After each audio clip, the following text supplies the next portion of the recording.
नमस्कार प्रेक्षकांनो, लग्नानंतर होईलच प्रेम ह्या मालिकेच्या पुढील प्रोमोमध्ये पार्थ खूप सिरियस झालेला आहे.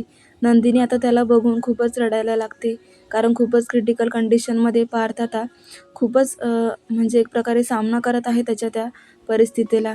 तर इकडे आता काव्या ही मंदिरामध्ये 101 दिवे लावण्याचा तिने पण घेतलेला असतो. इकडे आता नंदिनी पार्थला सांगत असते की उठा पार्थ, तुम्हाला काव्यासाठी जगावंच लागेल. तर आता इकडे काव्या बघत असते तिने लावलेले दिवे हळूहळू विझत असतात. त्यामुळे तिला खूप मोठा धक्का बसतो. ती म्हणते की काय इतकी माझी अग्निपरीक्षा घेतेस देवी तू, माझ्या पार्थला बरं कर लवकर, आधीसारखे रिकवर होऊ देत ते.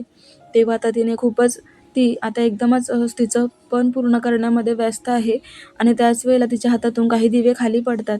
त्यावेळेला तिला आता मोठा धक्का बसतो आणि आपल्यावर काहीतरी संकट ओढवलं हे तिला कळून जातं. इकडे आता मानिला समजतं की पार्थ काहीच ट्रीटमेंटला रिस्पॉन्स देत नाही आहे. त्याची खूपच अशी सिरियस कंडिशन झाली आहे. त्यामुळे आता देशमुखांवर खूप मोठं संकट आलं आहे प्रेक्षकांनो.